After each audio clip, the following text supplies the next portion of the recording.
Assalamualaikum warahmatullahi wabarakatuh. Alhamdulillahirrabbilalamin. Wassalatu wassalamu ala asrafil anbiya wal mursalin Nabina wa habina Muhammadin wa ala alihi wa sahbihi ajmain. Amma ba'du. Puji syukur marilah kita panjatkan kehadirat Allah Subhanahu wa taala atas segala nikmat yang telah diberikannya kepada kita, terutama nikmat iman, nikmat Islam dan nikmat sehat walafiat. Salat serta salam mari kita limpah curahkan kepada junjungan kita Nabi Muhammad SAW, pada keluarga, sahabat dan para pengikutnya, dan yang mana mudah-mudahan kita termasuk ke dalam pengikut beliau yang istiqomah menjalankan sunnahnya hingga akhir zaman. Amin ya rabbal alamin. Hadirin jemaah yang dirahmati Allah, alhamdulillah pada hari ini kita masih dapat diberikan kesempatan untuk berkumpul di Masjid An-Nur pada pagi hari ini untuk melaksanakan kewajiban kita di pagi hari ini. Yang pertama, melaksanakan sholat subuh berjamaah, dan yang kedua insya Allah dilanjutkan dengan kewajiban kita dalam menuntut ilmu.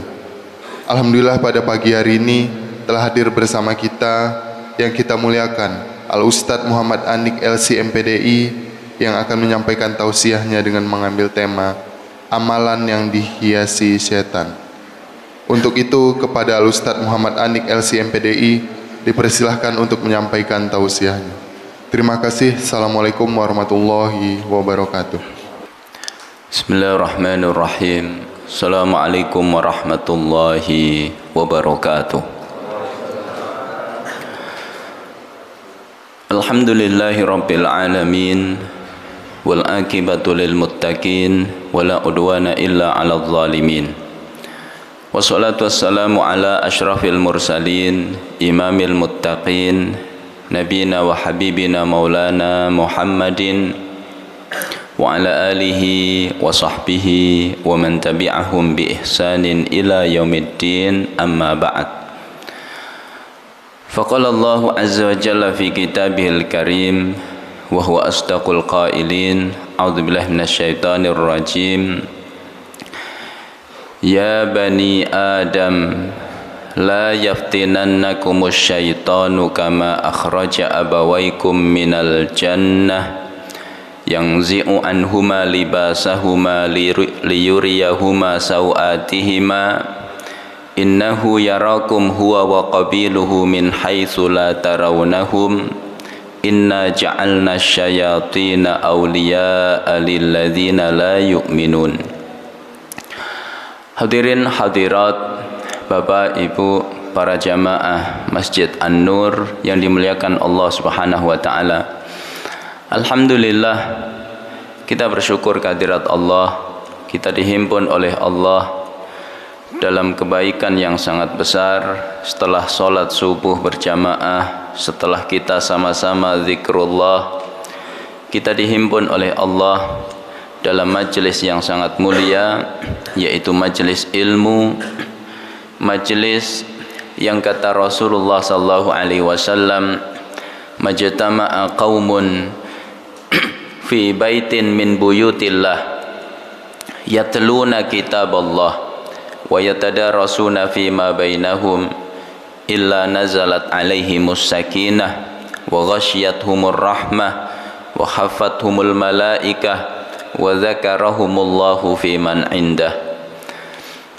Tidak ada satu kaum berkumpul di rumah-rumah Allah, mereka membaca Al-Quran, mereka mengkaji maknanya, melainkan kata Nabi, Allah turunkan ke dalamnya as-sakinah, kedamaian hati, ketentraman jiwa.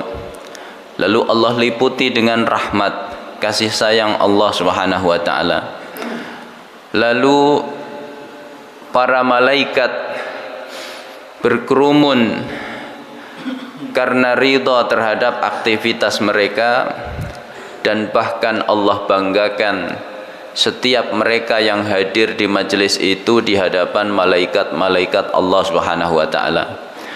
Mudah-mudahan kehadiran kita pada subuh kali ini di Masjid An-Nur dalam rangka salat berjamaah, dalam rangka menghadiri majelis ilmu, seluruhnya dicatat oleh Allah sebagai amal ibadah, yang kelak memberatkan mizaniyah hasanah kita di hadapan Allah Subhanahu wa taala.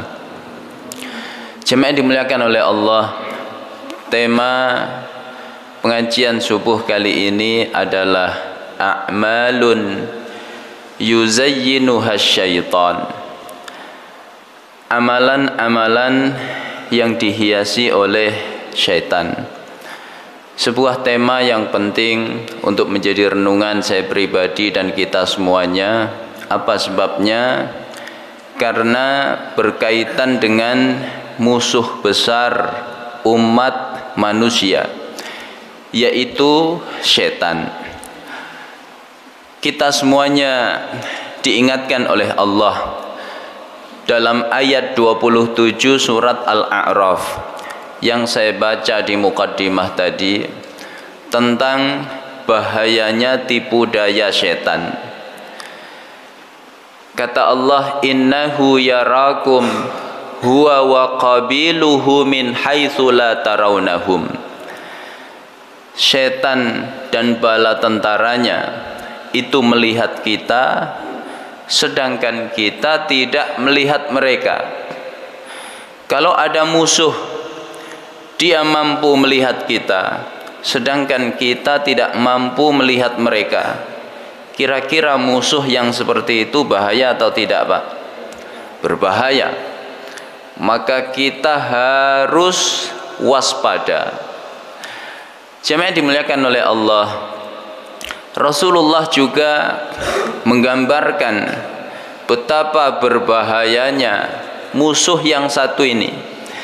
Kata beliau, inna syaitan yahduru ahadakum inda kulli syai'in min sya'nih. Diriwayatkan oleh Imam Muslim, sesungguhnya syaitan itu hadir dalam seluruh aktivitas salah satu di antara kalian. Saat kita sholat seperti tadi, syaitan hadir atau tidak, Pak? Ya.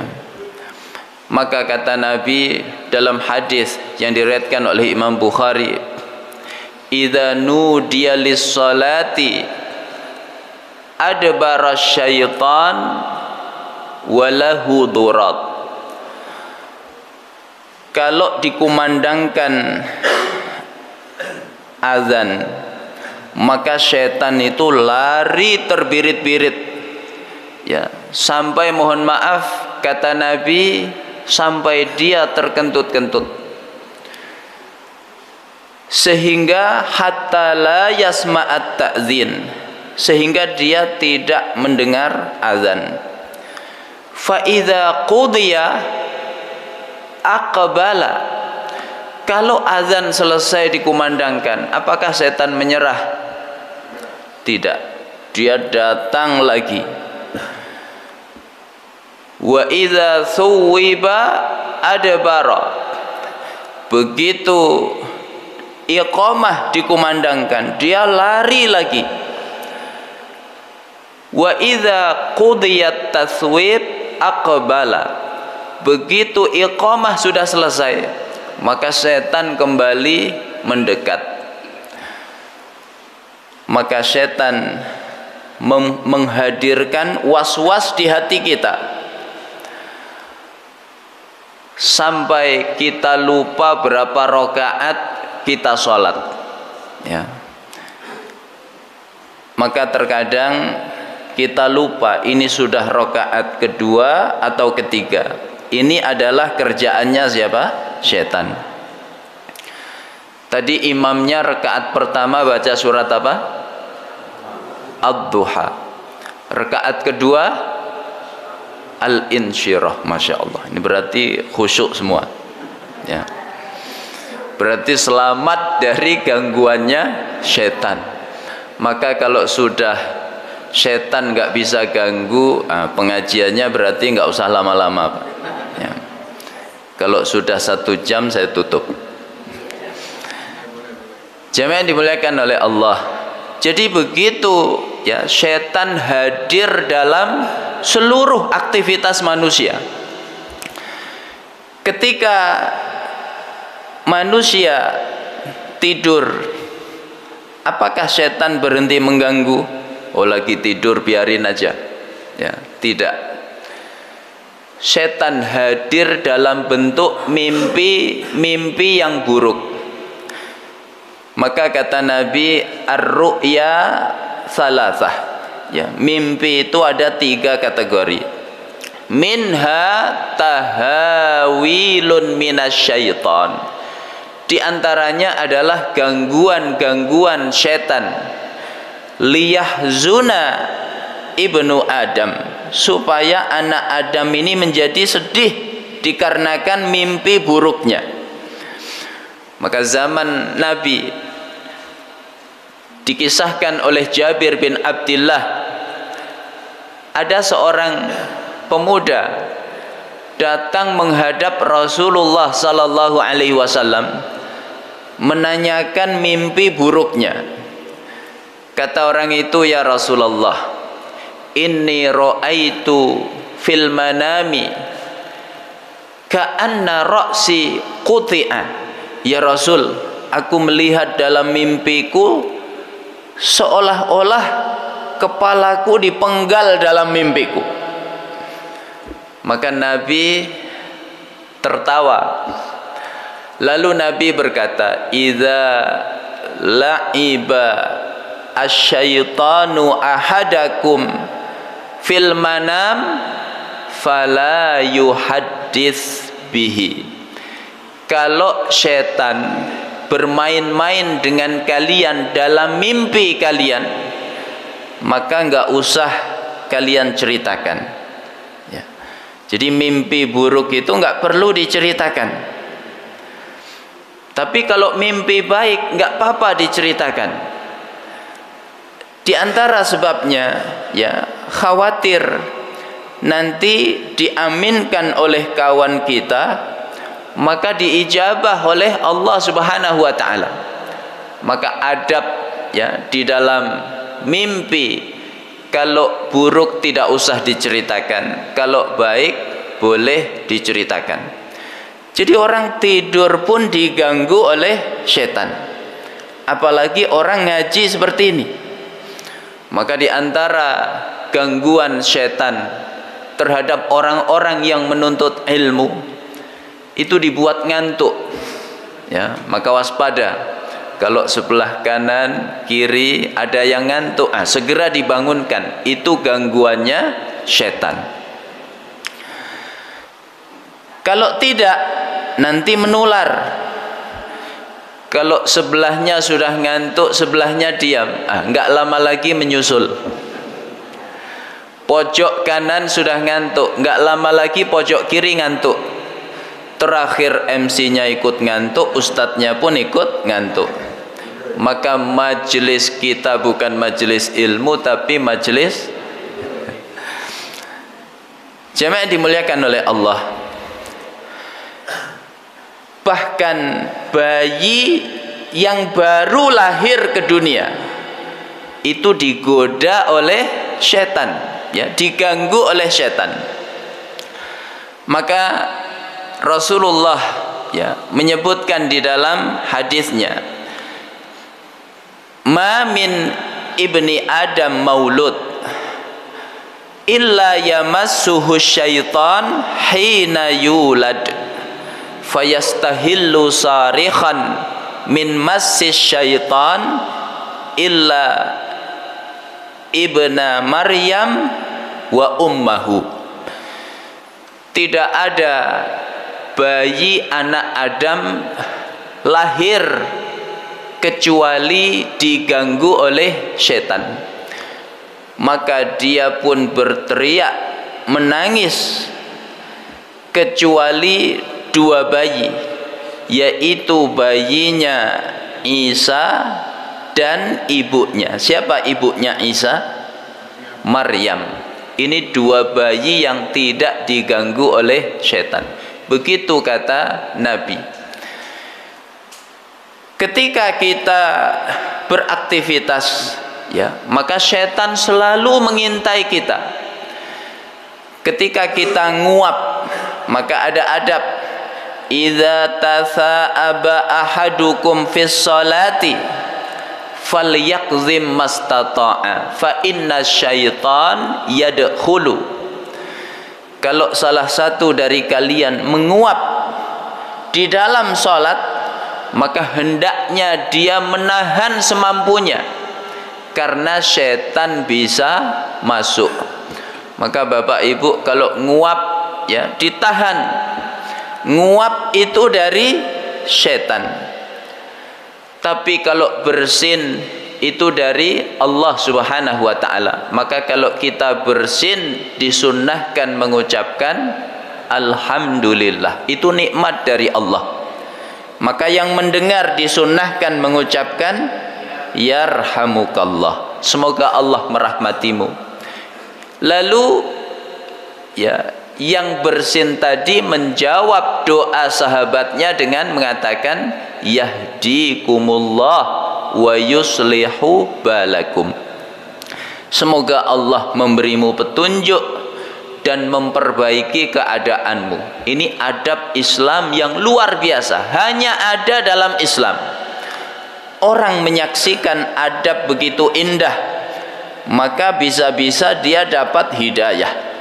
Seperti yang diceritakan seorang dai ketika berdakwah ke Eropa. Di Eropa adab seperti tadi itu langka, karena Islam di sana minoritas. Jadi orang jarang melihat. Ketika ada dua orang Muslim, satu bersin, yang lain mendoakan, maka ada orang ateis heran. Kalian ini bersin aja saling menjawab satu sama lain. Apa yang kalian lakukan tadi? Yang satu berkata bersin itu nikmat dari Allah, maka mengucapkan alhamdulillah. Maka yang mendengar mendoakan semoga Allah merahmatimu. Karena didoakan kebaikan, maka dia pun membalas dengan kebaikan. Yahdikumullah wa yuslihu balakum. Semoga Allah memberimu hidayah dan memperbaiki keadaanmu. Kata orang ateis tadi, baru kali ini kami mendengar ajaran yang begitu indah. Urusan bersin saja saling mendoakan dengan kebaikan. Kalau begitu ajari saya masuk Islam. Maka dia pun membaca syahadat, asyhadu an la ilaha illallah wa asyhadu anna muhammadar rasulullah. Ini pentingnya kita mempraktekkan adab Islam dalam kehidupan kita sehari-hari. Selain menjadi keberkahan untuk kita, bisa jadi menjadi pintu hidayah untuk saudara kita. Jadi jamaah yang dimuliakan oleh Allah, setan selalu mengintai aktivitas manusia. Maka Rasulullah sallallahu alaihi wasallam benar-benar mewaspadai gangguan-gangguan setan terhadap umatnya. Satu ketika Rasulullah berjalan bersama Safiyah bintu Huyai. Ya, Safiyah ini salah satu istri Nabi. Ketika hendak masuk ke masjid, maka ada dua orang Ansar lewat. Rasulullah kemudian memanggil keduanya, ala rislikuma, kalian tunggu sebentar. Innaha Safiyatu bintu Huyai. Yang bersamaku ini tidak lain tidak bukan adalah Safiyah bintu Huyai. Maka dua orang Ansar tadi merasa tidak enak. Mereka mengatakan, subhanallah ya Rasulullah, maha suci Allah ya Rasulullah. Ya, maknanya tidak mungkin kami suudzon kepadamu. Maka Rasulullah kemudian menjelaskan, inna syaitan yajri minal insani majrad dam. Sungguh syaitan itu berjalan pada diri manusia melalui aliran darah. akhsha ayyaqdhifa fi qulubikuma syai'an. Aku khawatir setan menimpakan bisikan tertentu pada hati kalian berdua. Kata Imam Al-Hafiz Ibnu Hajar Al-Asqalani, hadis ini bisa dimaknai secara zahir. Artinya apa? Setan mampu berjalan pada diri manusia itu melalui aliran darah. Dan Allah beri kemampuan setan seperti itu sebagai ujian bagi manusia. Juga bisa dimaknai dengan makna kiasan, ya, makna majazi. Apa maksudnya? Setan berjalan melalui aliran darah itu artinya setiap aktivitas manusia itu tidak lepas dari gangguannya setan. Bapak ibu sedang makan, setan ganggu atau tidak? Ganggu. Bapak ibu sedang aktivitas dengan suami dengan istri, istri dengan suami, setan ganggu atau tidak? Ganggu. Maka di setiap aktivitas kita dianjurkan untuk zikrullah agar selamat dari gangguannya setan. Jadi bayangkan Rasulullah berjalan bersama istri beliau. Rasulullah khawatir dua orang Ansar tadi diganggu oleh setan, dibisikkan-bisikan tertentu. Ya. Maka jika ketua DKM misalnya pergi ke mall bareng anak gadis umur 20 tahun, lalu papasan dengan sekretaris DKM, tidak ada salahnya ketua DKM menjelaskan, ini anak saya yang pertama. Khawatir setan membisikkan bisikan tertentu di hati sahabatnya tadi. Wah, ketua DKM nggak bilang-bilang, pantesan jarang hadir pengajian akhir-akhir ini. Ya, ini bisikannya siapa? Setan. Kemudian jamaah yang dimuliakan oleh Allah, satu ketika Aisyah radhiyallahu anha cemburu terhadap Rasulullah sallallahu alaihi wasallam. Istri cemburu kepada suaminya. Ini wajar atau tidak? Wajar. Memang sifat wanita itu diantaranya cemburu. Ya, ini fitrah. Maka rumah tangga Nabi pun dilanda kecemburuan. Aisyah radhiyallahu anha beberapa kali cemburu terhadap Nabi. Maka lihat bagaimana akhlaknya Nabi. Ya. Satu ketika Rasulullah bersama Aisyah, lalu istri yang lain ngirim makanan. Makanan itu ditaruh di piring, piring ditaruh di nampan. Maka Aisyah cemburu. Piring itu kata orang Jawa disamplok. Paham ya Bapak Ibu? Ya. Dikibaskan, maka piring jatuh, pecah, makanan berhamburan. Lihat bagaimana Rasulullah sallallahu alaihi wasallam menyikapi kecemburuan istrinya.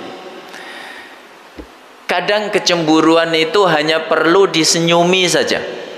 Jadi bapak-bapak kalau istrinya sedang cemburu, kadang cuma perlu disenyumi saja. Ketika piring pecah, maka Rasulullah tersenyum. Gharat ummukum, ibu kalian ini sedang cemburu.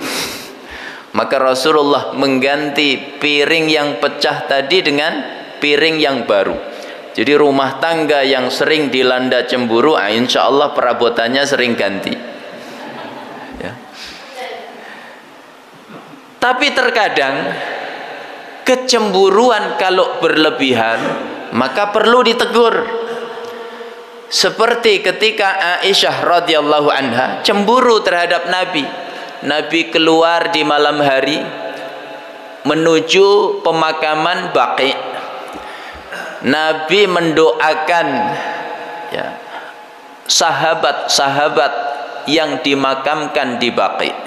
Ini diantara keistimewaan pemakaman Baqi, mendapatkan langsung doa Rasulullah sallallahu alaihi wasallam, dan itu atas perintah Allah.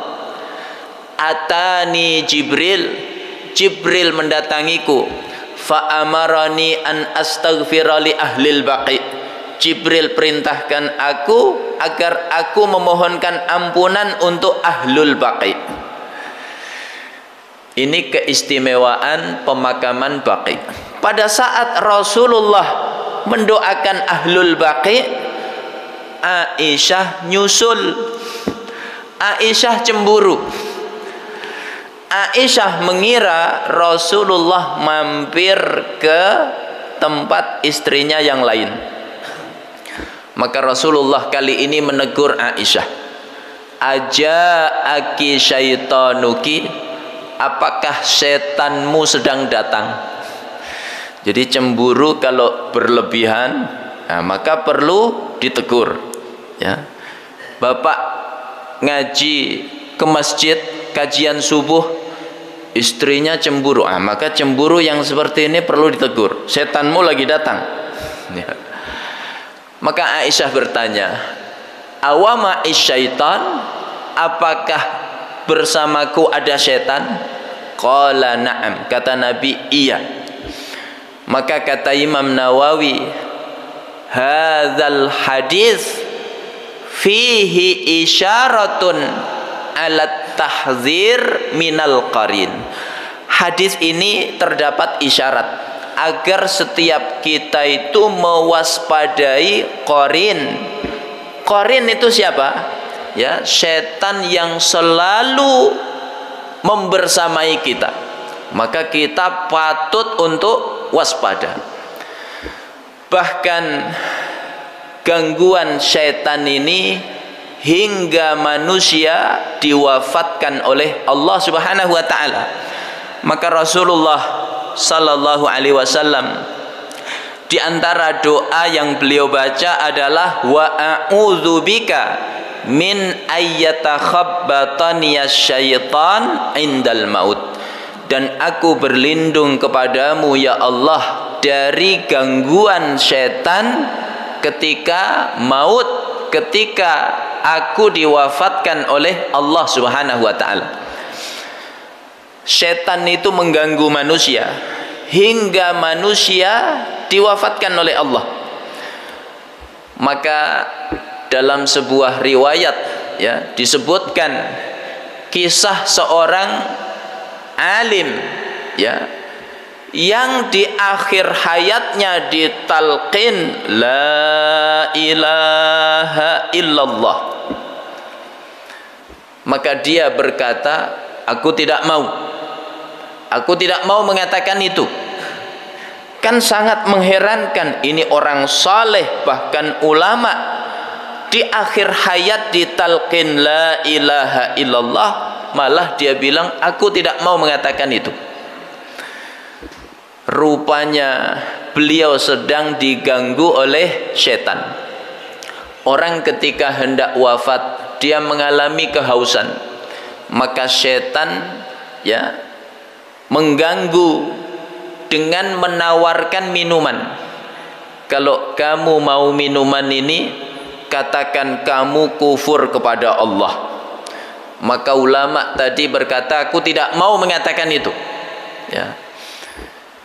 Jadi begitu dahsyatnya gangguan setan dalam kehidupan manusia.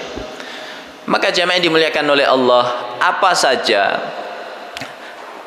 amalan-amalan yang dihiasi oleh setan? Pertama, yaitu al-kufru wasyirku, kekufuran dan syirik kepada Allah Subhanahu wa taala. Ini dosa yang paling besar yang menyebabkan Allah Subhanahu wa taala, ya, tidak mengampuni orang tersebut sebelum dia taubat dengan taubat nasuha. Jamaah yang dimuliakan oleh Allah, amalan pertama yang dihiasi oleh setan sedemikian rupa dalam kehidupan kita yaitu kufur dan syirik. Maka kita mendapati kekufuran, kemusyrikan itu hari ini dihiasi sedemikian rupa sehingga orang menganggap itu hal yang biasa, bahkan itu bukan keburukan, dan nanti pada puncaknya orang akan beranggapan itu yang benar, yang tidak seperti itu salah, ya. Mulai dari istilahnya dikaburkan. Janganlah bilang kafir, tapi bilang saja non muslim, ya. Kafir itu ya tidak toleran. Makanya Quran tegas mengatakan qul ya ayyuhal kafirun, ya, supaya orang tahu mana yang iman, mana yang kekufuran. Jemaah yang dimuliakan oleh Allah, setan menghiasi kekufuran nampak indah bagi manusia. Itu bukan barang baru. Sejak zaman dahulu Allah mengkisahkan dalam surat, ya, Al-Hadid, dalam surat Al-Hasyr ayat yang ke-16, kamathalis syaitan idh qala lil insani kfur falamma kafara qala inni bari'um minka inni akhafullaha rabbal alamin. Perumpamaannya seperti setan ketika dia berkata kepada manusia, kufurlah kamu. Begitu dia sudah kafir, maka setan berlepas diri darinya. Kata setan, sungguh aku ini takut kepada Allah. Dalam tafsir ayat ini dijelaskan, ya, siapa yang dimaksud orang, ya, dalam ayat itu. Dulu ada seorang rahib namanya Barseso, terkenal kesolehannya. Maka raja zaman itu mewajibkan setiap pemuda untuk ikut berjihad. Ada 3 pemuda, dia punya adik seorang gadis. Sementara 3 pemuda ini tidak punya keluarga dan mereka diwajibkan ikut berjihad. Mereka bingung, ini adiknya dititipkan siapa? Orang-orang menyarankan titipkan saja ke rahib, dijamin aman, orang saleh ahli ibadah. Maka lihat bagaimana setan menghiasi kekufuran. Lembut sekali, perlahan demi perlahan, supaya rahib itu terjatuh dalam kekufuran. Awalnya rahib itu amanah, dia menjaga anak gadis itu. Dia taruh makanan di depan pintu rumahnya, diketuk pintunya, setelah itu dia pergi. Kata setan, mengapa kamu tidak temui dia meskipun sebentar, hibur hatinya supaya dia bergembira. Bukankah memasukkan kegembiraan ke dalam hati manusia itu ibadah, ya? Jadi setan pun bisa dalil. Akhirnya rahib itu menemuinya sebentar, mengajak bicara. Maka mereka pun saling lihat, saling senyum. Kata setan, tuh lihat, dia tersenyum kan, dia bahagia kan, kamu dapat pahala. Maka kata setan, mengapa kamu tidak lebih lama lagi? Mengapa hanya sebentar? Kalau sebentar pahalanya kecil, kalau lebih lama pahalanya makin besar. Akhirnya besoknya rahib itu lebih lama mengajak gadis itu bicara. Singkat cerita, mereka saling pandang, saling senyum, ya. Kata orang Jawa, tresno itu jalaran saka kulino. Akhirnya benih-benih cinta pun tumbuh. Singkat cerita, mereka pun akhirnya berzina. Lalu gadis itu pun hamil, maka setan kemudian semakin gencar menyesatkan rahib ini. Akhirnya anak gadis itu pun melahirkan. Kata setan, "Hei rahib, ya, kali ini sudah enggak basa-basi, sudah enggak pakai dalil, ya, karena sudah terjebak dalam gangguannya setan. Hei rahib, bagaimana kalau manusia tahu kamu menghamili adik orang? Pasti mereka akan menghakimimu. Apalagi kalau 3 abangnya pulang dari medan jihad, habis kamu. Kalau gitu gimana caranya? Bunuh bayinya." Maka bayinya dibunuh lalu dikubur. Apakah setan berhenti? Tidak. Setan kembali menghiasi, ya. "Hei rahib, kamu yakin ibunya bisa jaga rahasia? Wanita itu paling susah jaga rahasia. Jangan bilang-bilang ya, 1 RT tahu semua. Kalau gitu gimana caranya? Gampang, bunuh juga ibunya, kepalang basah, ya. Bagaimana kalau abang-abangnya nanya? Bilang saja adiknya sakit lalu meninggal dunia, sudah kamu kuburkan, aman." Maka akhirnya anak gadis itu dibunuh juga, dikubur di tempat yang sama bersama bayinya. Jihad pun selesai, 3 abangnya pulang. Lalu bertanya, "Mana adik kami?" "Adikmu sakit, sudah meninggal dunia, sudah aku kuburkan." Mereka pun percaya, karena yang mengatakan itu siapa? Rahib, orang saleh, ahli ibadah. Kemudian setan hadir dalam mimpi abang-abangnya. Mereka, ya, dalam semalam mimpinya sama. Maka di pagi hari mereka kebingungan. Salah satunya ada yang memulai bercerita, "Tadi malam aku bermimpi, tapi aku nggak tahu mimpi ini boleh diceritakan atau tidak." Kata yang lain, "Cerita saja." Ya, dia melihat dalam mimpinya bahwa adiknya itu ternyata tidak sakit, tapi dihamili oleh rahib itu, lalu melahirkan, lalu bayinya dibunuh, lalu adiknya pun dibunuh, bahkan ditunjukkan di mana kuburnya. Maka 2 saudaranya berkata, "Demi Allah, aku pun mimpi sama persis seperti itu."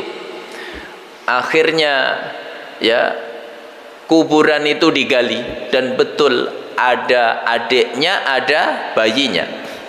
Maka 3 saudara ini lapor kepada raja. Raja menjatuhkan vonis hukuman mati. Ketika hendak dieksekusi mati, setan datang untuk menyesatkan terakhir kalinya. "Kamu masih ingat aku?" "Iya." "Kamu mau selamat?" "Iya." "Kalau kamu mau selamat, kufurlah kepada Allah." Maka rahib itu pun menyatakan kekufurannya kepada Allah.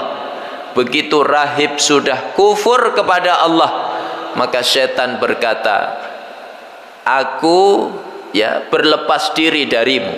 Aku takut kepada Allah Subhanahu wa ta'ala." Jadi begitu setan menghiasi kekufuran bagi manusia. Maka Bapak Ibu yang dimuliakan oleh Allah, apa di antara pelajaran dari kisah ini?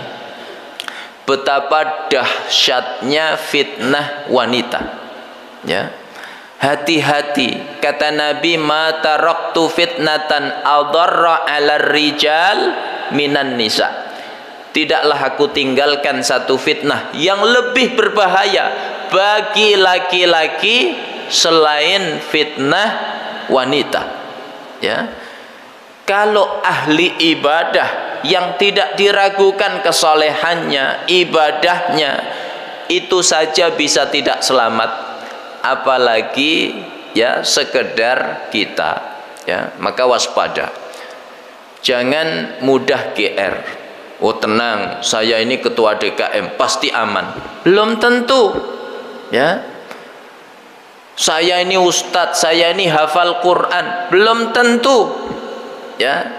Jadi hati-hati dengan fitnah wanita. Kedua, jamaah yang dimuliakan oleh Allah, amalan yang dihiasi oleh setan yaitu ar-riddah anil iman, murtad, keluar dari iman. Kata Allah dalam surat Muhammad ayat yang ke-25, innal ladzina irtaddu ala adbarihim min ba'di ma tabayyana lahumul huda asyaitanu sawwala lahum wa amla lahum. Sesungguhnya orang-orang yang berpaling, ya, setelah jelas baginya hidayah, maka setan merayunya dan setan memanjangkan angan-angannya. Pintu murtad itu banyak. Ada orang yang murtad demi mendapatkan harta, demi mendapatkan kekuasaan, ya. Juga ada orang yang murtad disebabkan wanita. Maka semua perangkat menuju murtad ini dihiasi oleh setan sedemikian rupa. Maka kita harus waspada.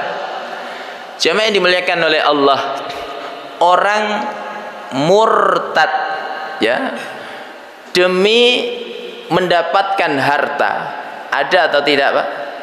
Banyak, ya, dalam sejarah banyak. Demi mendapatkan kekuasaan juga banyak. Apalagi disebabkan wanita lebih banyak, ya. Dulu ada seorang tabi'in, dia hafal Quran, dia ahli ibadah. Kalau malam qiyamul lail, kalau siang puasa sunnah, dia juga mujahid fi sabilillah.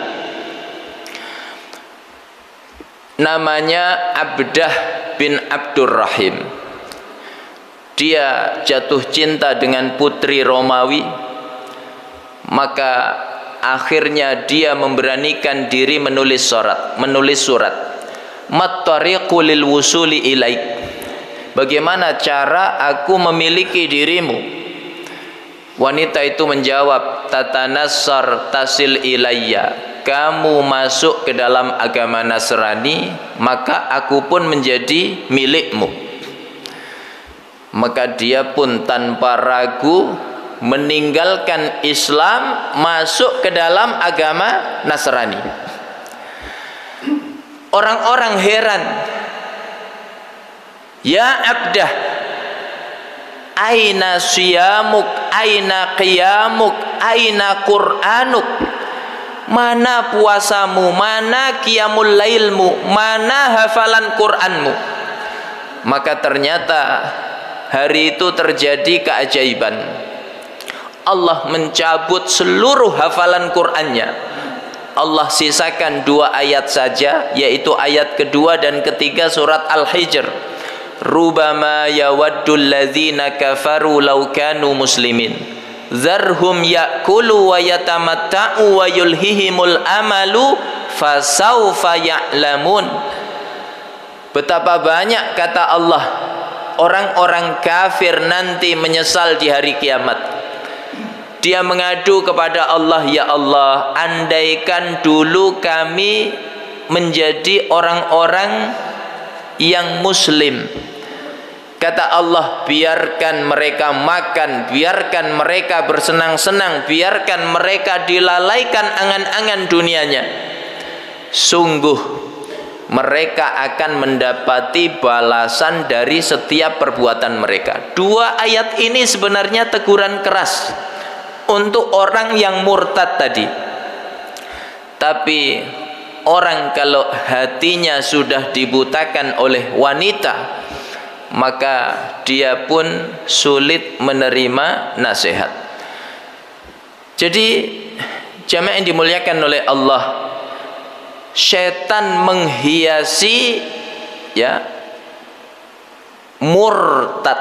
Murtad ini dibuat indah, dibuat biasa, bukan sesuatu yang menakutkan. Maka jangan heran hari ini ada orang yang demi mendapatkan suara murtad, ya. Ini dapil kita ini mayoritas non muslim. Kalau masih pakai agama sekarang, wah ini susah dapat suara, maka dia murtad, ya. Ada yang murtad demi jabatan, supaya dapat jabatan ini, ya, dia rela murtad. Maka jamaah yang dimuliakan oleh Allah, lihat salafunas salih, ya, bagaimana mereka bersungguh-sungguh di dalam menjaga agamanya. Zaman Umar bin Khattab radhiyallahu anhu, dalam salah satu ekspedisi melawan tentara Romawi yang mengalami kegagalan, saat itu dipimpin oleh Abdullah bin Hudzafah bersama 300 pasukannya. Maka mereka tertangkap oleh pasukan Romawi.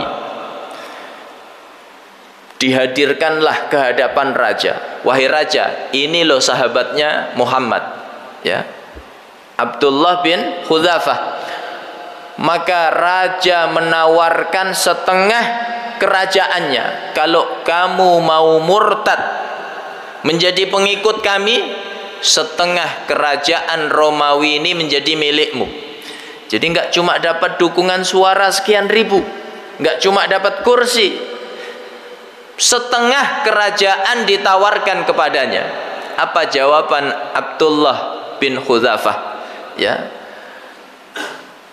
andaikan raja berikan seluruh kerajaan raja bersama seluruh kerajaan Arab, demi Allah aku tidak akan pernah meninggalkan imanku kepada Allah. Kata raja, kalau begitu kamu akan saya hukum mati. Silahkan, itulah cita-cita saya. Maka dia dimasukkan ke dalam penjara. 3 hari 3 malam tidak dikasih makan. Orang 3 hari 3 malam nggak makan, lapar atau tidak, Pak? Haus atau tidak? Ya. Lalu hari yang keempat disuguhkan kepadanya, ya, mohon maaf, daging babi dan khamr. Kalau bapak di posisi sahabat ini, kira-kira disantap atau tidak itu? Sudah 3 hari nggak makan, nggak minum, ya. Abdullah bin Hudzafah tidak mau menyantapnya, padahal dia sudah lapar selapar-laparnya. Maka dia berkata, sebenarnya aku dalam kondisi yang darurat. Andaikan aku memakan itu, aku dimaafkan oleh Allah karena kondisi darurat. Ad-darurah tubihul mahdzurah. Ya, begitu dalam kaidah fikih. Keadaan darurat menyebabkan sesuatu yang diharamkan menjadi boleh. Sampai darurat itu hilang, maka kembali menjadi haram. Jadi kata dia, aku dalam keadaan darurat, andaikan aku menyantap itu Allah memaafkanku. Tapi aku tidak mau Islam ini menjadi bahan tertawaanmu. Begitu prinsip seorang muslim. Jangan sampai Islam ini menjadi bahan tertawaan orang-orang kafir disebabkan kelakuan kita, ya. Jadi jamaah yang dimuliakan oleh Allah, ya, dia tidak mau menyantapnya. Maka raja menyerah. Ini orang, ya, ditawari kerajaan nggak mau, tawari harta nggak mau, diancam nggak takut, ya. Maka akhirnya kata raja, ya sudahlah, hukum mati dia. Maka dia pun menangis. Kata panglimanya, wahai raja, dia menangis, sepertinya dia takut, sepertinya dia mau murtad. Maka raja kembali mendatanginya. Kamu sekarang takut, kamu nyerah? Ya. Kata Abdullah, siapa bilang? Lalu kenapa kamu menangis? Aku menangis ini menyesal. Kenapa nyawaku hanya satu? Andaikan aku punya nyawa sebanyak rambutku, lalu Anda mengeksekusinya satu persatu, aku tidak akan pernah tinggalkan imanku kepada Allah Subhanahu wa taala. Maka raja akhirnya nyerah. Ya sudahlah, kamu bebas. Kamu cium kepalaku, kamu bebas. Kata Abdullah, tidak, kecuali Anda bebaskan seluruh pasukan saya, 300 orang itu. Kata raja, ya sudah. Maka dia pun mencium kepala raja, dia pun dibebaskan, 300 pasukan dibebaskan. Sampailah berita ini kepada Umar bin Khattab radhiyallahu anhu. Kata Umar, demi Allah, dia layak dihormati kaum muslimin dengan cara dicium kepalanya. Maka Umar memulainya, lalu diikuti oleh seluruh kaum muslimin. Jadi begitu mahalnya iman.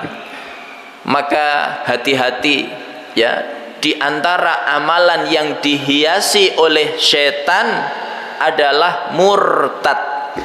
Jika kita mendapati satu perkara menjadi pengantar menuju murtad, ya, apakah dia berupa harta, berupa jabatan, termasuk berupa wanita, maka hati-hati, itu adalah hiasan-hiasannya setan yang harus kita jauhi.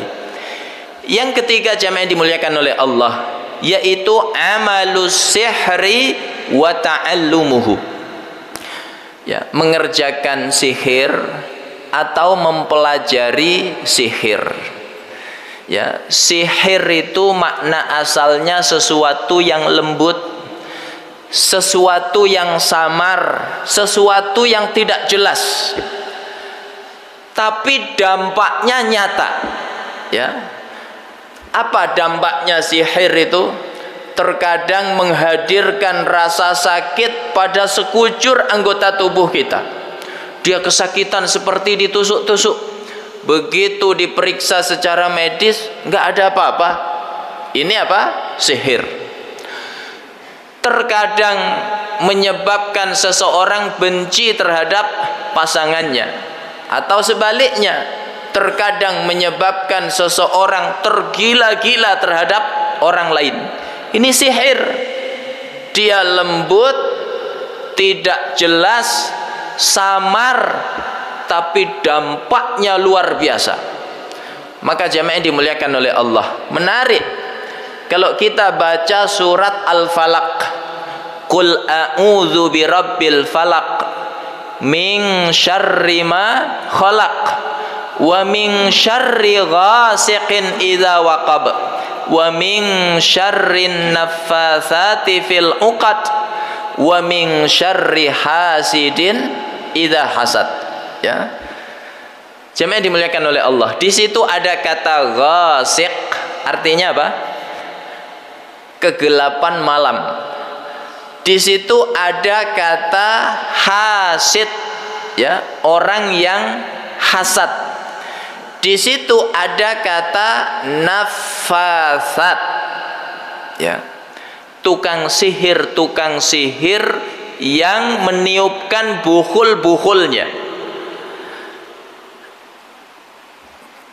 Pada dua redaksi, ya, ghasiq dan hasid, Allah redaksikan dengan isim nakirah.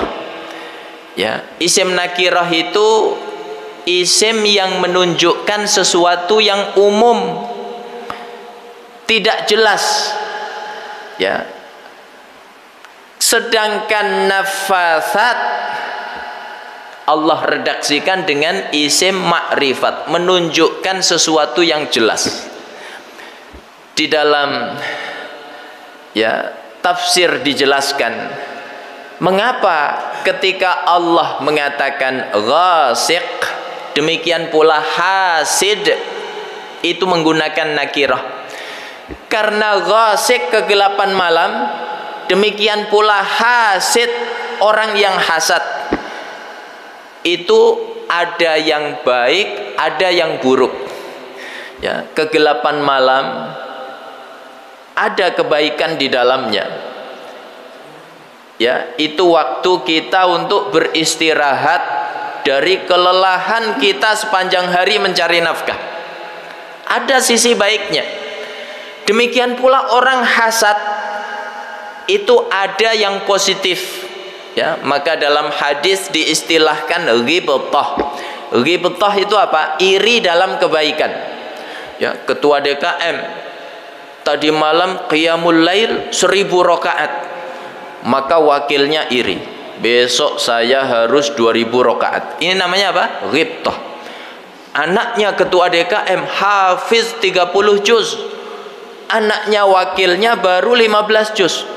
Saya nggak mau kalah, nak. Kamu selesaikan hafalan Qur'annya. Ini namanya apa? Ghibthah. Ya. Bendahara infak 1M, maka wakil bendahara pun nggak terima. Besok saya infak 2M. Ini namanya ghibthah. Jadi ada positifnya.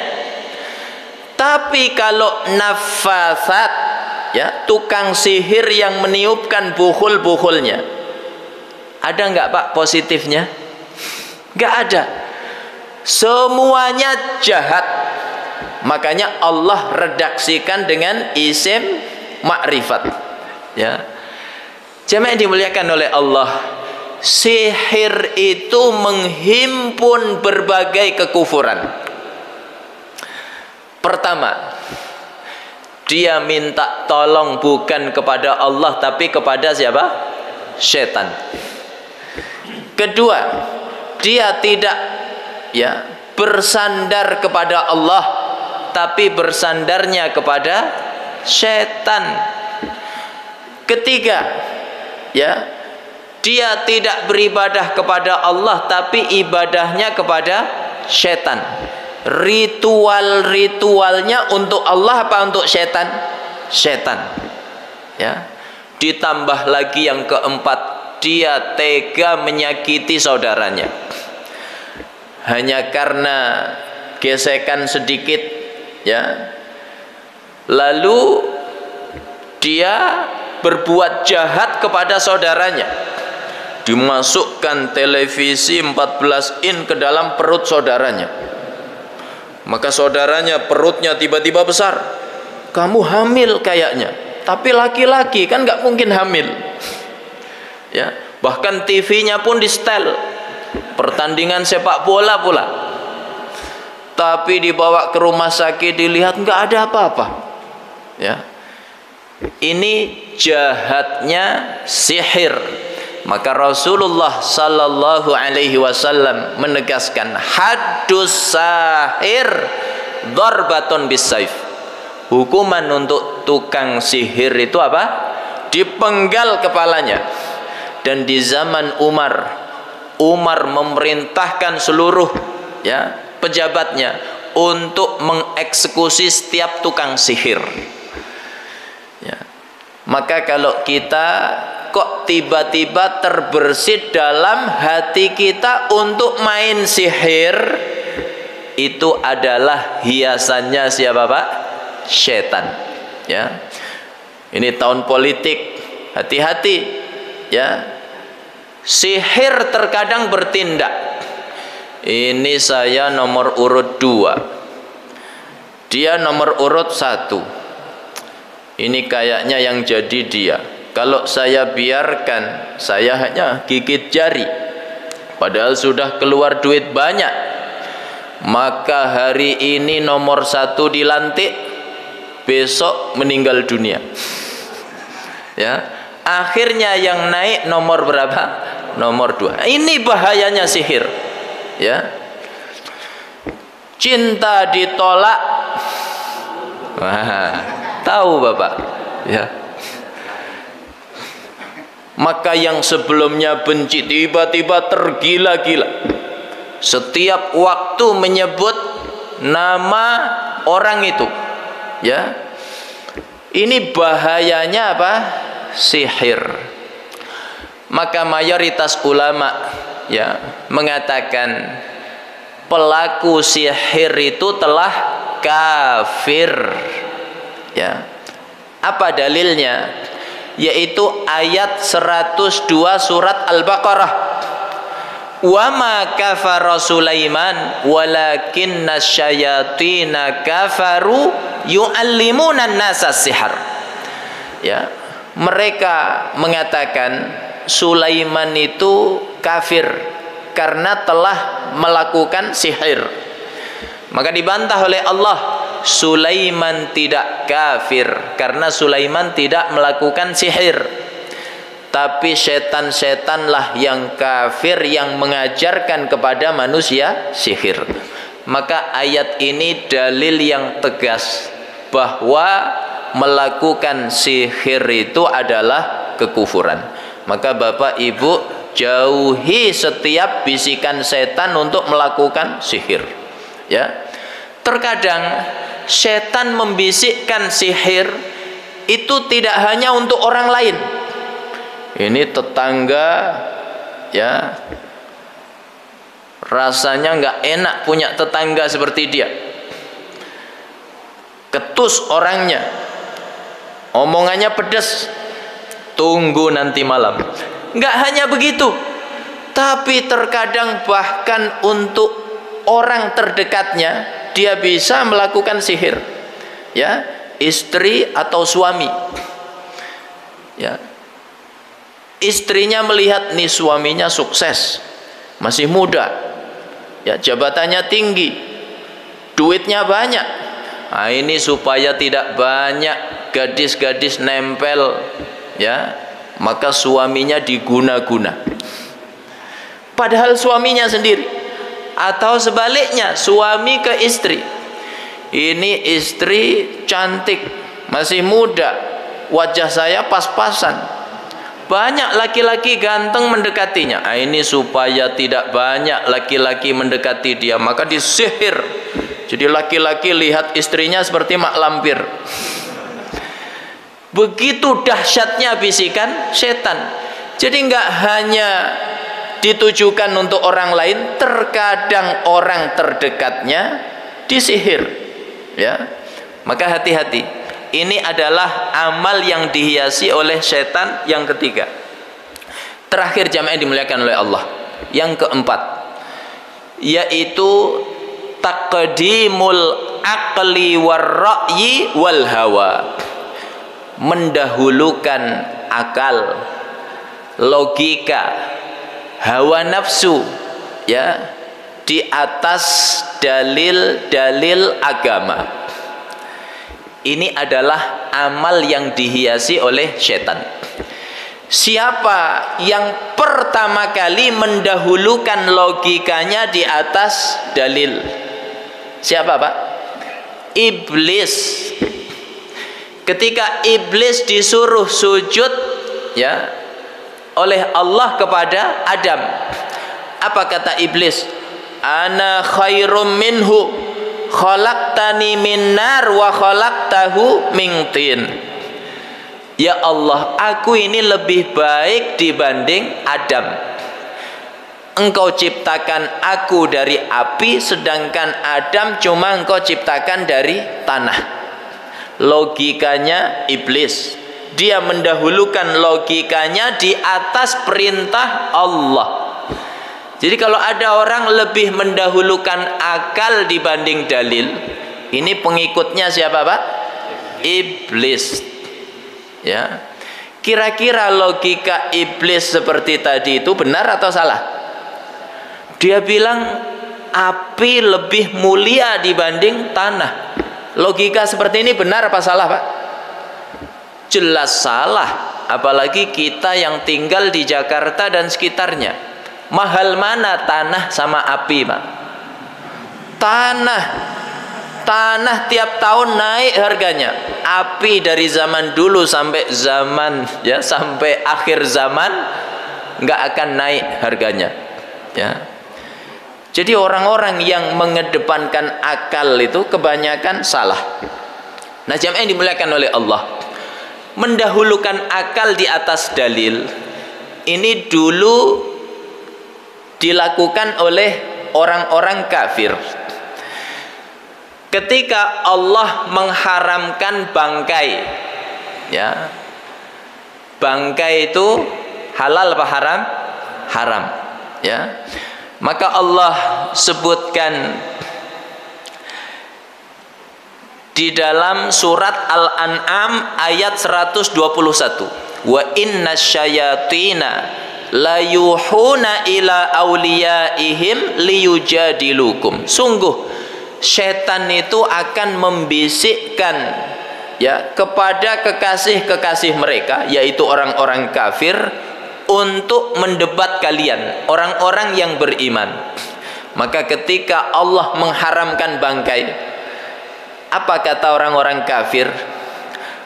Atuharrimuna ma qatalahullah wa tuhilluna ma qataltumuh, ya, apakah kalian mengharamkan hewan yang dimatikan oleh Allah, sedangkan kalian menghalalkan hewan yang kalian matikan dengan tangan kalian?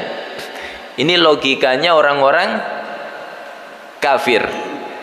Jadi kalau bangkai itu yang mematikan siapa? Allah. Kalau disembelih yang mematikan siapa? Manusia. Ya. Kelihatannya oh benar juga ya. Masa yang dimatikan Allah kita haramkan, yang kita matikan kita halalkan? Mulia mana kita sama Allah? Kelihatannya benar kan? Ini argumen yang batil karena tidak mengikuti syariat Allah Subhanahu wa taala, ya. Dan argumen-argumen semacam ini sepanjang zaman akan terus muncul, ya. Jangan heran apa yang membuat orang-orang liberal itu tersesat, ya, karena lebih mendahulukan akalnya dibanding dalil. Maka kalau ini diterapkan, akan terjadi kerusakan yang luar biasa pada agama. Orang-orang akan meninggalkan seluruh syariat Allah disebabkan mengikuti logikanya, ya. Maka ada di antara argumen orang liberal itu yang dengan bangga tidak sholat, tidak puasa, ya. Saya sudah 3 tahun ini nggak sholat, nggak puasa, karena setelah saya pikir-pikir, kata dia, sholat, puasa, dan ibadah-ibadah lainnya ini kan perintah yang dulu turun kepada Nabi Muhammad dan para sahabat orang Arab hari itu. Nabi sudah wafat, orang-orang Arab, ya, sahabat-sahabat Nabi juga sudah wafat semuanya. Kalau ada perintah turun lalu orang-orangnya sudah wafat, maka dengan sendirinya perintah itu tercabut. Jadi nggak perlu sholat lagi, nggak perlu zakat lagi. Bahaya tidak, Pak? Ya.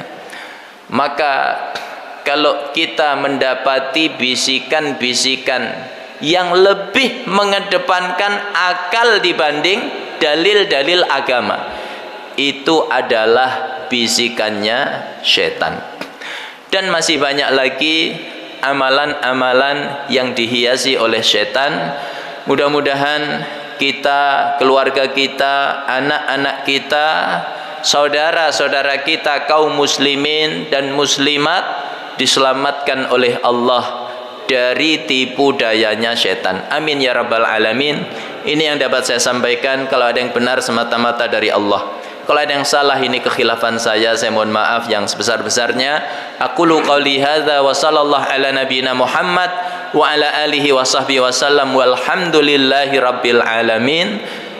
Tsumma assalamu alaikum warahmatullahi wabarakatuh. Silakan. Silakan.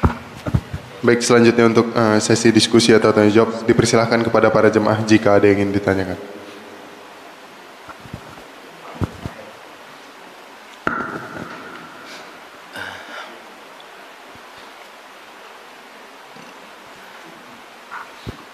Assalamualaikum warahmatullahi wabarakatuh.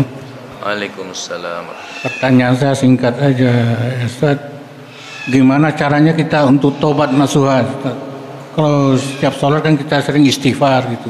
Tapi yang kriteria tobat nasuha itu gimana, Ustaz? Terima kasih. Assalamualaikum warahmatullahi wabarakatuh. Waalaikumsalam. Baik, Bapak Ibu dimuliakan oleh Allah, ini pertanyaan yang penting terkait taubat.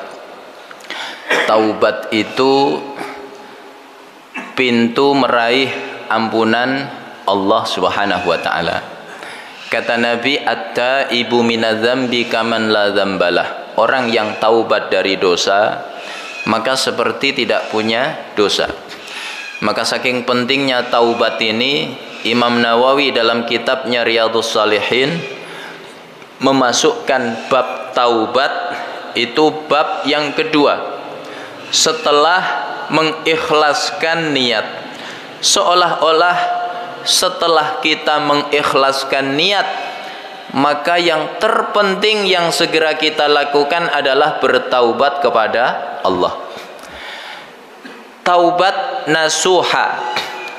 Ya, kalau terkait dengan hablum minallah, maka syaratnya 3. Pertama, an-nadam, ya, menyesal. Jadi orang taubat itu harus menyesali kesalahannya. Kalau orang mengaku taubat tapi bangga dengan kesalahannya di masa lalu, itu bukan taubat, ya, itu basa-basi namanya, bukan taubat nasuha. Kedua, yaitu al-iqla, menghentikan kesalahannya. Sebelumnya minum khamr, setelah taubat tidak lagi minum khamr. Sebelumnya judi, begitu sudah taubat maka dia tinggalkan judi. Sebelumnya zina, begitu taubat maka dia tinggalkan zina. Ini namanya nasuha. Kalau ada orang taubat hari ini berhenti, besok dikerjakan lagi, ya, itu kata orang Betawi taubat sambel, bukan nasuha. Ketiga, al-azmu ala adamil audah, berazam tidak akan mengulanginya lagi, ya. Ini terkait hablum minallah. Kalau terkait hablum minan nas ditambah satu lagi, yaitu al-istihlal, minta dihalalkan. Saya pernah mengambil harta Anda sekian. Waktu itu Anda sedang pergi keluar kota, ya. Boleh dihalalkan. Oh baik Pak, saya sudah lupakan itu, saya sudah maafkan, bismillah. Kalau tidak, oh nggak bisa, Bapak harus ganti, nah, maka kita ganti. Ini namanya istihlal, ya. Jadi kalau terkait hablum minallah 3, kalau terkait hablum minan nas ditambah satu lagi, minta dihalalkan. Sebagian orang gengsi, nanti jatuh harga diri saya, jatuh kehormatan saya, ya. Padahal minta maaf itu tidak pernah menjatuhkan kemuliaan seseorang. Justru dia mulia di hadapan Allah. Sebaliknya, orang yang gengsi minta maaf nanti di hari kiamat menjadi orang yang bangkrut di hadapan Allah Subhanahu wa taala. Rasulullah bertanya, "Atadruna manil muflis?" Tahukah kalian siapa orang yang bangkrut? Kata sahabat, al-muflisu man la dinara wa la dirhamalah. Orang yang bangkrut itu yang enggak punya dinar, enggak punya dirham, enggak punya duit. Kata Nabi, al-muflisu may ya'ti yaumal qiyamati bi salatihi wa zakatihi wa saumihi wa hajjihi. wa ya'ti wa qad syatama hadza wa akhadha mala hadza wa safaka dama hadza. Orang yang bangkrut di hari kiamat itu yang datang dengan segudang kebaikannya, datang dengan pahala salat, puasa, zakat, haji, tapi dia juga datang dengan segudang kezaliman. Dia mencaci saudaranya, dia memfitnah saudaranya, dia mengambil harta saudaranya, dia mengalirkan darah saudaranya. Maka orang-orang yang dizalimi itu nanti datang di hari kiamat mengadu ke hadapan Allah, ya Allah, dulu saya dizalimi begini. Maka Allah ambil pahala solatnya. Datang lagi, ya Allah, dulu saya dizalimi begini, diberikan pahala puasanya. Begitu pahalanya habis, yang nuntut masih banyak, maka diambil dosa orang yang dizalimi, lalu diberikan kepada kita yang menzalimi. Jadilah orang yang bangkrut, ya. Maka mudah-mudahan kita semuanya dimudahkan oleh Allah untuk taubat nasuha. Assalamualaikum Ustaz. Kalau bulan Ramadan kan katanya itu setan dibelenggu Ustaz. Tapi tetap aja yang berbuat maksiat itu banyak. Artinya orang melakukan maksiat itu tidak perlu bujuk rayu setan. Nah pertanyaannya, apakah setiap kita berbuat maksiat itu akibat kita dibujuk rayu oleh setan? Terima kasih. Assalamualaikum warahmatullahi wabarakatuh. Waalaikumsalam warahmatullahi wabarakatuh. Ini kalau yang nanya ketua DKM itu berat, Pak. Jawabnya sampai jam 8 ini. Jemaah yang dimuliakan oleh Allah, ya, kita sering mendengar pertanyaan ini ditanyakan, terutama ketika bulan Ramadan. Ramadan kan setan dibelenggu, kata Nabi, wa suffidatis syayatin, setan dibelenggu, ya. Kenapa masih banyak orang berbuat jahat, ya? Jemaah yang dimuliakan oleh Allah, pengaruh setan dalam kehidupan manusia, ya, itu kuat sekali. Makanya kata Nabi, berjalan seperti aliran darah. Nah, orang yang kesehariannya sudah terkena pengaruh setan, maka sekalipun setannya itu dibelenggu seperti hadis Nabi tadi, maka pengaruh setan itu tetap mendominasi kehidupannya, ya. Bapak suruh anak kecil, ya, setiap lewat pohon mangga punya tetangga itu, ya, lempar pakai batu.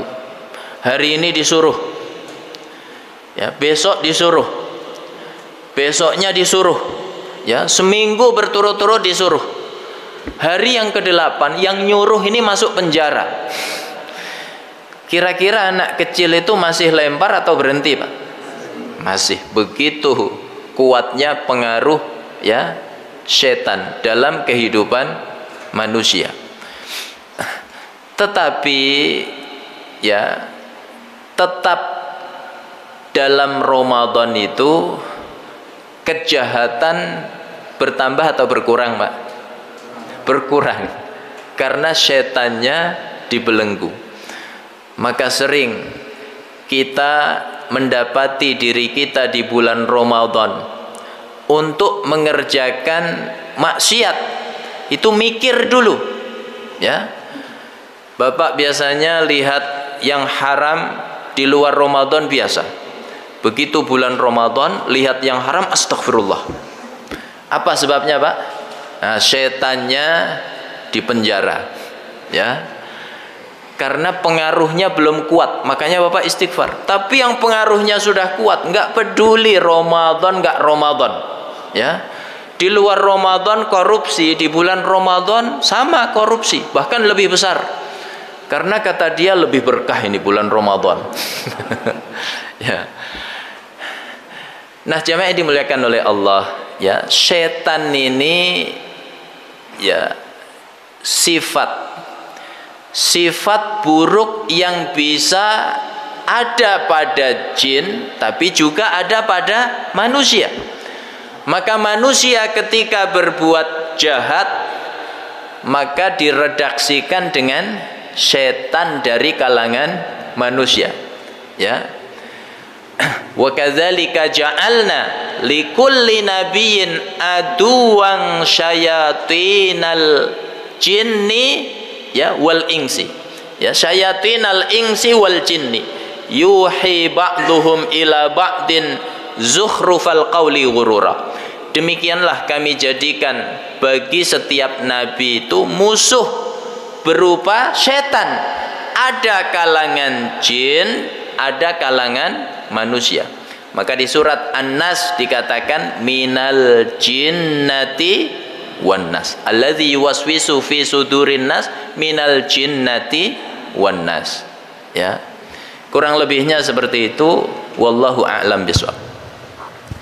Baik Ustadz, dicukupkan. Terima kasih Ustadz atas materi yang diberikan. Semoga apa yang disampaikan tadi dapat bermanfaat bagi kita semua. Amin ya rabbal alamin. Selanjutnya mohon ditutup dengan doa Ustadz. Bapak Ibu dimuliakan oleh Allah, mari kita akhiri majelis yang mulia ini dengan munajat kepada Allah, karena salah satu doa yang mustajab adalah doa setelah amal saleh. Mudah-mudahan ikhtiar kita di pagi hari ini untuk beribadah kepada Allah, salat berjamaah di masjid, berzikir kepada Allah dan thalabul ilmi, silaturahim kita, zikir kita, interaksi kita terhadap ayat Allah dan hadis Rasulullah mengantarkan doa-doa kita mustajab di sisi Allah Subhanahu wa taala. Bismillahirrahmanirrahim. Alhamdulillahi rabbil alamin, hamdan naimin, hamdan syakirin, hamdan yuafi ni'amahu wa yukafi'u mazidah. Ya Rabbana walakal hamdu kama yanbaghi li jalali wajhika wa 'azimi sultanik. Allahumma salli wa sallim ala nabiyyina Muhammad wa ala alihi wa sahbihi wa sallim ajma'in.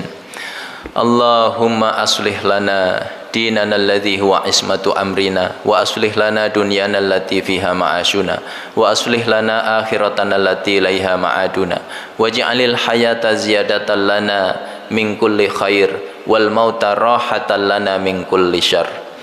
Allahumma inna nas'aluka minal khairi kullihi ajilihi wa ajilihi ma alimna minhu wa ma lam na'lam wa na'udzubika minasyarri kullihi ajilihi wa ajilihi ma alimna minhu wa ma lam na'lam. Allahumma inna nas'aluka khaira ma sa'alaka bihi nabiyyuka Muhammad sallallahu alaihi wasallam wa ibaduka salihun wa na'udzubika min syarri ma sta'adzaka minhu nabiyyuka Muhammad sallallahu alaihi wasallam wa ibaduka salihun. Allahumma ati nufusana taqwaha wa zakkiha wa anta khairu man zakkaha anta waliyuha wa maulaha. Allahumma ighfir lana ma qaddamna wa ma akharna wa ma a'lanna wa ma asrarna wa ma anta a'lamu bihi minna antal muqaddim wa antal muakhir la ilaha illa anta. Allahumma inna nas'aluka imanan kamila wa yaqinan sadiqa wa rizqan halalan mubaraka wa qalban khashi'a wa lisanan dzakira wa taubatan qablal maut wa rahmatan indal maut wa maghfiratan ba'dal maut. Allahumma hawwin alaina fi sakaratil maut wan najata minan nar wal afwa indal hisab bi rahmatika ya arhamar rahimin.